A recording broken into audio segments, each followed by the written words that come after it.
ವಿಶ್ವದ ಧರ್ಮಗಳಲ್ಲಿ ಅತ್ಯಂತ ಪ್ರಾಚೀನವಾದ ಒಂದು ವಿಶಿಷ್ಟ ಧರ್ಮ ವೀರಶೈವ ಲಿಂಗಾಯತ ಧರ್ಮ.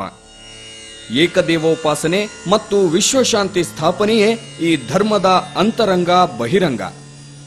ವೀರಶೈವ ಲಿಂಗಾಯತ ಧರ್ಮದ 3 ಪ್ರಮುಖ ಸಿದ್ಧಾಂತಗಳೆಂದರೆ ಷಟ್ಸ್ಥಳ, ಅಷ್ಟಾವರಣ ಮತ್ತು ಪಂಚಾಚಾರ. ಕಾಯಕ ಮತ್ತು ದಾಸೋಹದ ತತ್ವಗಳನ್ನ ಮೊಟ್ಟ ಮೊದಲ ಬಾರಿಗೆ ಜಗತ್ತಿಗೆ ಸಾರಿದ ಲೋಕಧರ್ಮ ವೀರಶೈವ ಲಿಂಗಾಯತ ಧರ್ಮ. ಈ ಧರ್ಮವನ್ನು ರೇಣುಕಾದಿ ಪಂಚಾಚಾರ್ಯರು, ಬಸವಾದಿ ಶಿವಶರಣರು, 101 ವಿರಕ್ತರು ಮತ್ತು ಸಹಸ್ರಾರು ಹರಗುರು ಚರಮೂರ್ತಿಗಳು ಸಂರಕ್ಷಣೆ ಮತ್ತು ಸಂವರ್ಧನೆಗೆ ಕಾರಣರಾಗಿದ್ದಾರೆ.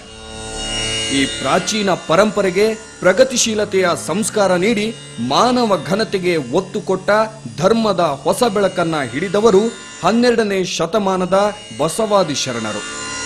ವೀರಶೈವ ಲಿಂಗಾಯತ ಧರ್ಮ ವರ್ಗ, ವರ್ಣ, ವೃತ್ತಿ, ವಯಸ್ಸು, ಲಿಂಗ ಭೇದಗಳನ್ನ ಪರಿಗಣಿಸುವುದಿಲ್ಲ.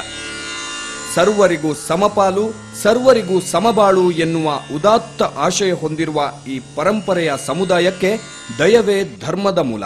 ಸಕಲ ಜೀವರಾಶಿಗಳಿಗೂ ಲೇಸನ್ನೇ ಬಯಸುವ ಭಾವ. ವೀರಶೈವ ಲಿಂಗಾಯತ ಧರ್ಮ ಶಿವಯೋಗ ಸಿದ್ಧಾಂತದ ಧರ್ಮ. ಎಲ್ಲ ಕಾಲ